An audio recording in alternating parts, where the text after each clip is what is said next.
Salut, dans cette nouvelle vidéo, on va continuer dans la lancée par rapport au Télépilote Pro et je vais t'expliquer un petit peu comment obtenir ton CATS, donc ton certificat d'aptitude à télépiloter des drones dans les scénarios standards.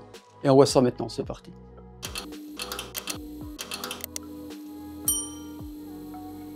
Pour pouvoir devenir télépilote professionnel, il va falloir que tu passes deux examens. Tu auras l'examen théorique et après tu auras l'examen pratique.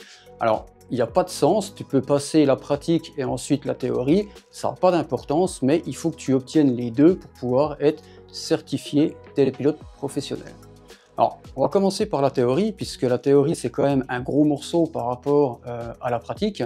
Donc tu vas pouvoir utiliser des plateformes comme Prépa-Drone ou passer directement sur des centres beaucoup plus complets comme Minute Drone par exemple, qui eux te proposent aussi bien la partie théorique que la partie pratique. Mais après, ça va être en fonction de ton budget, ça va être aussi en fonction de comment tu vas vouloir financer ta formation. Donc ça peut être Minute Drone par exemple, je sais qu'ils vont te permettre de faire avec ton CPF, ou si tu as une micro-entreprise, tu vas pouvoir passer par la GFIS. Et sinon, si tu veux être juste, si tu veux pas avoir une formation complète et que tu as besoin juste de la partie théorique, tu peux prendre Prépa-Drone. Alors après, le problème c'est que quand tu prends des plateformes juste avec la partie théorique, j'ai pas trouvé moi personnellement comment faire pour avoir juste la partie pratique à payer en fait pour pouvoir baisser le coût de cette formation-là. Il faut savoir qu'en moyenne, une formation Télépilote Pro, ça va être entre 1500 et 2500 € en fonction de ton niveau et en fonction aussi de l'organisme par lequel tu veux passer. Maintenant, qu'est-ce qu'on va te demander quand tu vas faire ta partie théorique? En fait, tu vas avoir énormément de modules qui vont être essentiellement sur comment lire une carte VFR. Déjà, qu'est-ce qu'une carte VFR? C'est une carte de l'aviation civile.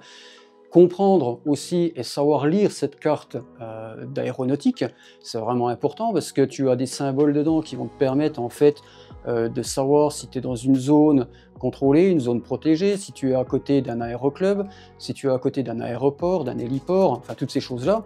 Et il va falloir aussi que tu saches qu'est-ce que FL100, FL300, FL500, toutes ces choses-là. On va t'apprendre aussi que dans l'aviation civile, les mètres, il n'y a pas de mètres, c'est des pieds pour l'altitude par exemple.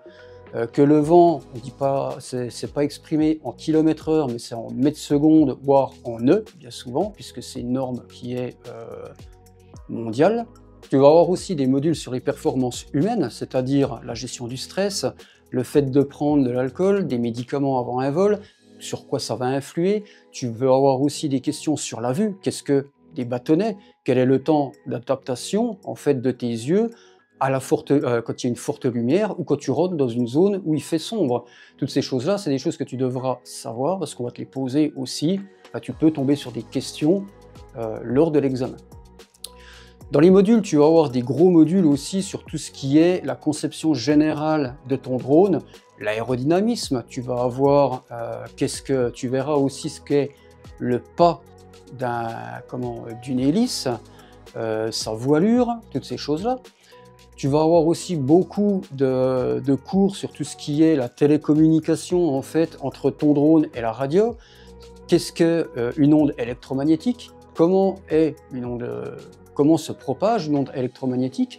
Qu'est-ce que de la diffraction, de la réfraction, de l'absorption au niveau des ondes? Ça, c'est des choses, tu verras dans tous les modules, alors c'est des modules bien spécifiques, mais dans chacun des modules, il y a énormément de choses qu'il va falloir retenir, mais c'est clairement du bourrage de crâne en fait, juste avant d'aller passer ton examen. Tu vas avoir aussi des modules sur toute la partie STS01 et STS02, comment mettre en place en fait des mesures d'atténuation pour limiter au maximum le risque sol. Donc le risque sol, c'est au cas où ton drone y tombe, il faut que tu sois vraiment avec le moins de problèmes possible, enfin le moins de risques possible pour les tiers qui seront dans ta zone de travail. Donc ça, c'est des choses que tu verras dans ces modules-là où qui sont assez, ça va être sécurité, sécurité, sécurité. C'est assez rébarbatif, mais malheureusement, maintenant, on n'a plus vraiment le choix avec cette nouvelle réglementation. Ils misent à fond sur la sécurité. Donc du coup, voilà, ces modules-là, ils sont vraiment importants, il faut vraiment les retenir. Tu vas avoir aussi un gros pavé sur la météorologie. C'est ultra important. La météorologie, qu'est-ce qu'un métare, qu'est-ce qu'un TAF, savoir lire les données justement d'un métare. Donc un métare, c'est une série de chiffres et de lettres, mais qui sont ordonnés d'une certaine façon justement pour que tu puisses déchiffrer cette partie-là pour comprendre que le métare, en fait, il est valable 3 heures, que ce n'est pas des prévisions météorologiques, mais c'est ce que voit la tour de contrôle au moment où ils éditent le métare.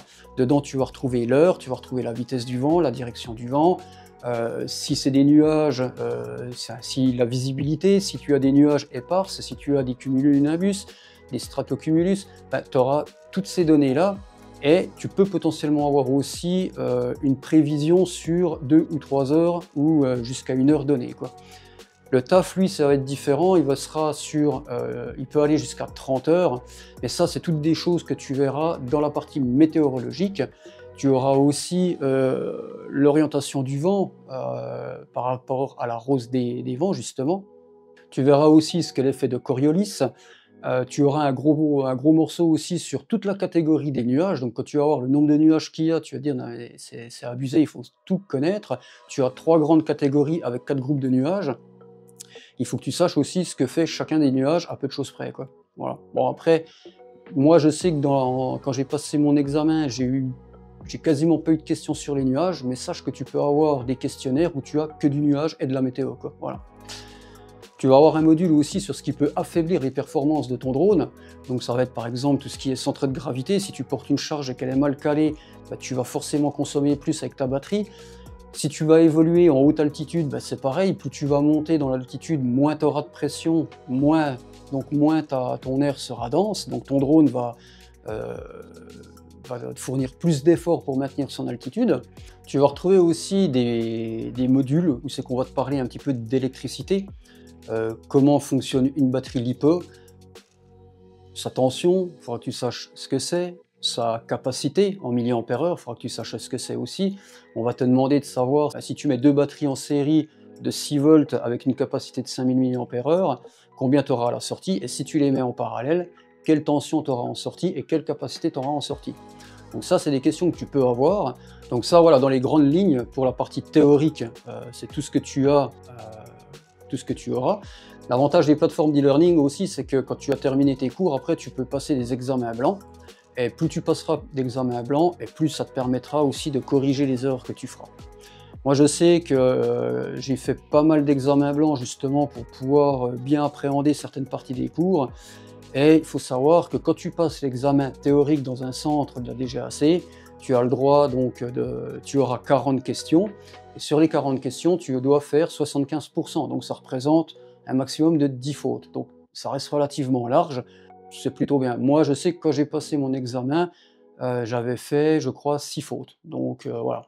Alors en plus, j'étais tombé sur des questions, pas de chance. Les 6 fautes que j'ai fait, c'est 6 questions où je n'avais absolument rien vu. J'avais aucun cours qui parlait de ces questions-là, quoi. Voilà. Donc après, voilà, malheureusement, les questionnaires, quand tu vas passer en centre DGAC, ben, t'as de la chance ou t'as pas de chance, quoi. Voilà. Soit t'as de la chance et tu tombes sur des questions qui sont pas trop compliquées. Moi, du coup, j'avais fait que 6 fautes, donc c'était plutôt bien, quoi. Maintenant, concernant la pratique. Alors, comment ça va se passer pour la pratique? En fait, ça va être assez simple. En fonction de ton niveau, tu auras plusieurs possibilités qui vont s'offrir à toi. Si tu es totalement débutant, tu devras faire au moins 32 heures ou 35 heures, je crois, de pratique. Et à la fin, tu auras ton examen pratique qui devra, que tu passeras à l'issue de cette formation. Moi, dans mon cas, je suis déjà pilote, donc j'ai déjà quelques années de vol. Moi, vu que je suis passé par Minute Drone, j'ai pu prendre en accéléré, ce qui fait que j'ai eu que 14 heures de vol pratique. Et à la fin, c'est pareil, tu vas avoir ton examen à passer. Pendant la session de pratique, en fait, on va te poser diverses questions qui vont être comme par exemple, est-ce que tu sais lire une carte VFR? Est-ce que tu sais faire une checklist complète de ton drone pour être sûr qu'il est en capacité de voler? Les vérifications que tu dois faire dessus. On va te demander aussi d'effectuer des vols, donc avec plus ou moins des scénarios. On va te dire il faut que tu ailles là-bas, tu reviens, tu vas te poser là, tu vas décoller là.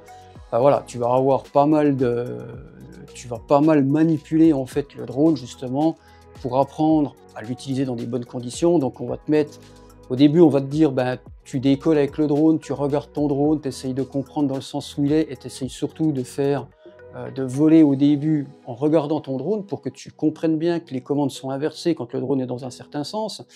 Et après, une fois que tu maîtriseras un petit peu cet aspect-là, on va te dire, ben maintenant tu commences à voler en regardant ta radio, tu vas aller faire tel secteur, tu vas prendre une photo, par exemple, toutes ces choses-là. Donc après, ça va dépendre des instructeurs sur lesquels tu vas tomber. Il y en a qui seront très procéduriers, hein, qui voudront que tu fasses tel exercice, tel exercice, tel exercice. Et après, tu auras des instructeurs qui seront un peu plus souples, on va dire, s'ils voient que tu as déjà une parfaite connaissance des drones et que tu as déjà une certaine maîtrise au niveau du vol. Pour l'examen, après, ben, moi, dans mon cas, alors je ne sais pas si c'est comme ça pour tous les organismes, mais moi, pour mon cas, j'ai eu un petit questionnaire à remplir, donc j'avais une feuille. On m'a demandé dans cette feuille, c'était en fait une entreprise qui m'avait recruté et j'étais le responsable de l'exploitation en fait drone. Donc on m'a demandé de rédiger le Manex en fonction de cette exploitation pour cette entreprise-là. Avec les télépilotes, les télépilotes avaient un certain niveau, donc il y en avait un qui avait un CATS, l'autre qui avait, les deux autres avaient uniquement des catégories ouvertes, et donc je devais dire ce qu'ils pouvaient faire ou ne pas faire en fonction des sites où ils devaient travailler. Ça, c'était pour la partie écrite, et ensuite après j'avais la partie donc examen pratique. Donc là je devais réaliser une checklist complète de mon drone, vérifier les capteurs s'ils étaient bons, toutes ces choses-là, vérifier l'état général de mon drone, s'il n'y a pas une fissure sur la coque, bref, un état, un check complet de ton drone. Ça, que tu sois professionnel ou non, tu dois le faire dans tous les cas, c'est obligatoire. Enfin, obligatoire, non, c'est pas obligatoire, mais si tu veux voler dans de bonnes conditions puis éviter des problèmes liés à un drone défaillant, il faut le faire. Voilà. Ensuite, on m'a demandé de voler mon drone, de venir le reposer là où c'est qu'il avait décollé, et voilà, c'était terminé. Donc, l'examen pratique n'est pas excessivement compliqué, surtout si tu as déjà des notions, enfin, si déjà tu sais voler avec un drone, mais tu peux avoir, en fonction des centres de formation que tu vas prendre, des organismes de formation, tu peux avoir des examens qui sont beaucoup plus compliqués que ce que moi j'ai eu. Voilà. Voilà, c'est tout ce que je peux te dire sur l'examen du CATS, comment le passer. J'espère que cette vidéo te sera utile et t'aura plu. Hein. Comme d'hab, je te redirige en bas dans l'espace commentaires si tu veux me laisser un petit message ou si tu as des questions, j'y répondrai avec grand plaisir. Je te mets le lien ici en dessous aussi en description si tu veux me suivre sur mon Insta. N'hésite pas surtout à liker cette vidéo, à t'abonner et à mettre la petite cloche pour ne pas manquer les prochaines vidéos. Et en attendant, moi je te dis à bientôt dans une prochaine vidéo. Ciao, ciao.